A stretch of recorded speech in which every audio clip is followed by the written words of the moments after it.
Well, welcome everyone. I am doing this video with my friend Deb today. She's going to share a powerful story.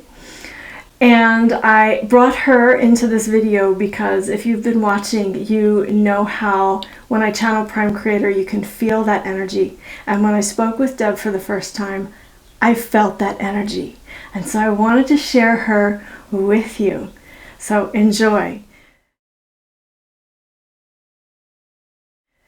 Deb, you had a near-death experience. Share that with us. In 1976, I was pregnant.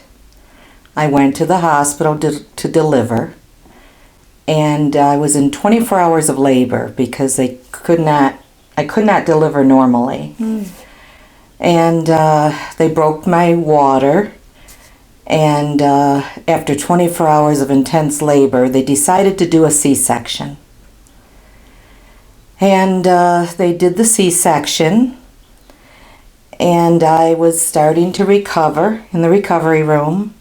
And as I woke up in recovery, the nurse was standing there next to me, and I was just physically and mentally exhausted after 24 hours of labor and after the C-section.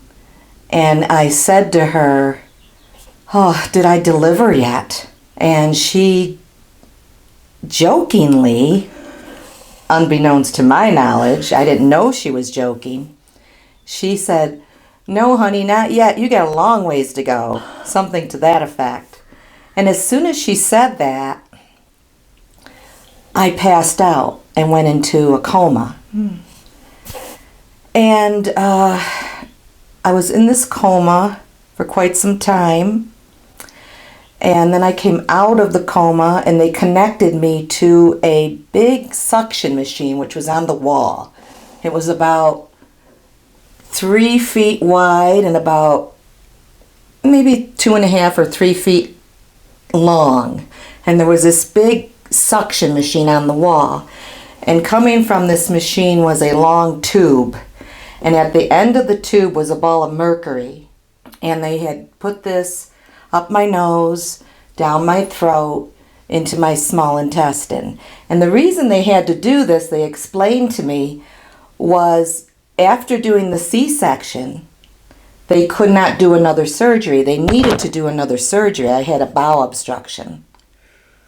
So they needed to do another surgery, but they could not do it because they had just finished sewing me up from the C-section. So now they had to take out the bowel obstruction this way into this big suction machine.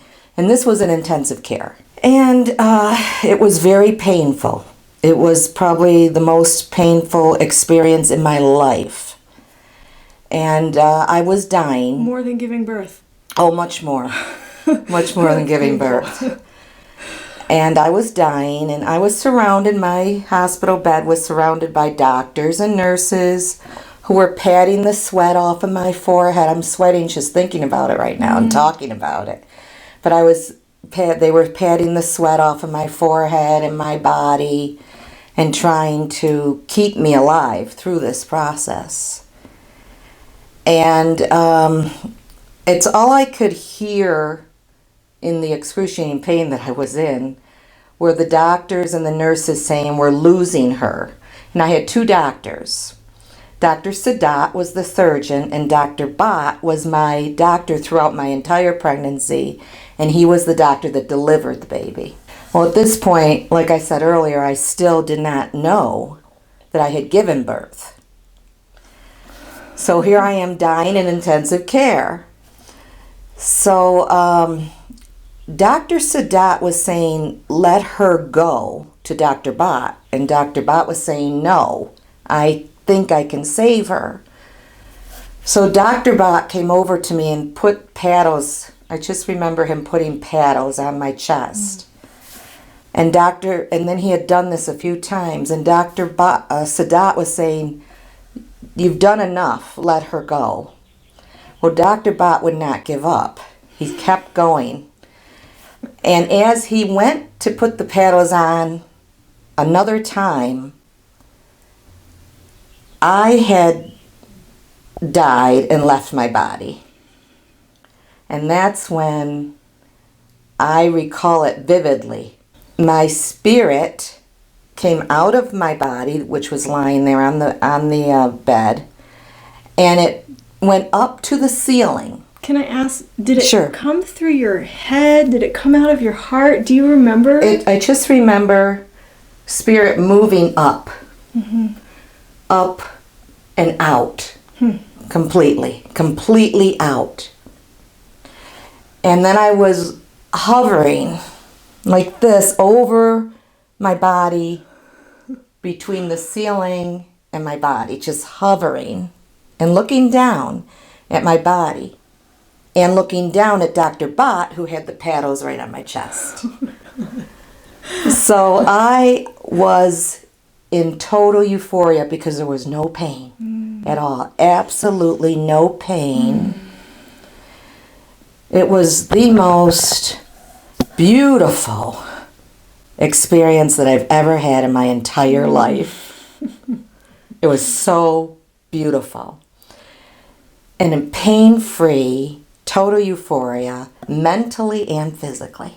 So I decided I didn't want to be there in that intensive care unit anymore.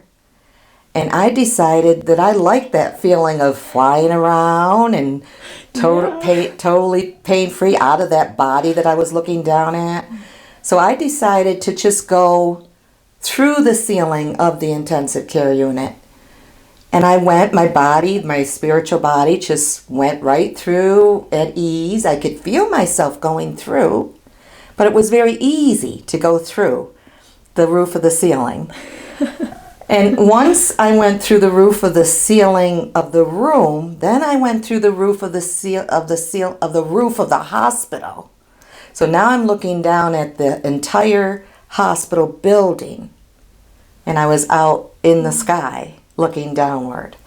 And that was just awesome. And I just had this need or want to go higher. So I just started to fly around the hospital building, started to go higher and higher, and I started to go under the clouds and then through the clouds. And it was just an awesome experience, and I was really enjoying it. I was having fun. And then I started to go higher into the universe, into the stars and the planets. And it was just awesome. There were planets I have never seen before. Planets and stars, galaxies that I've never shivers seen. up and down my spine. And I was really enjoying it, and I was exploring it, and it was so exciting. And as I was flying and really enjoying this experience, I looked over to the distance, and I saw this huge tunnel opening. The opening was many miles wide and many miles high, but it was oval shaped.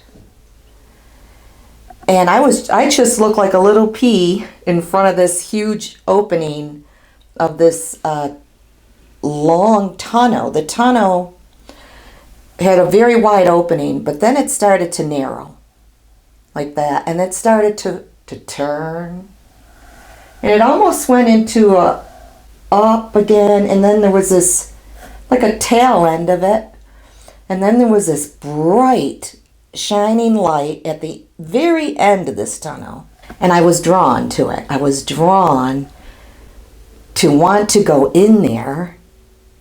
Even though it was dark, I could see that light at the end, and that's all I cared about, was going in that darkness and going into the light. I was being drawn to the light. Yeah.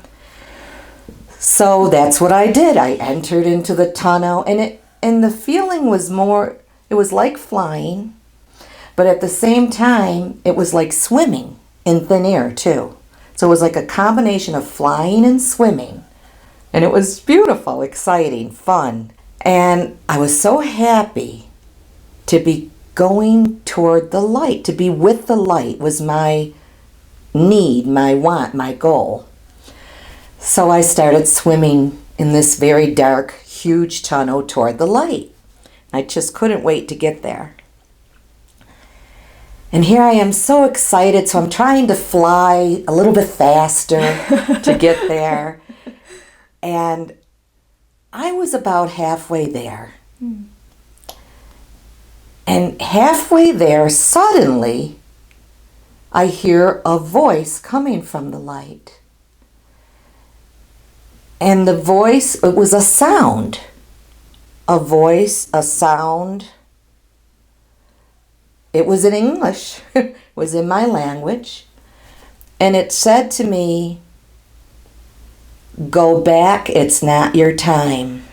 Well, I was not very happy with that at all. And I screamed out, "No!"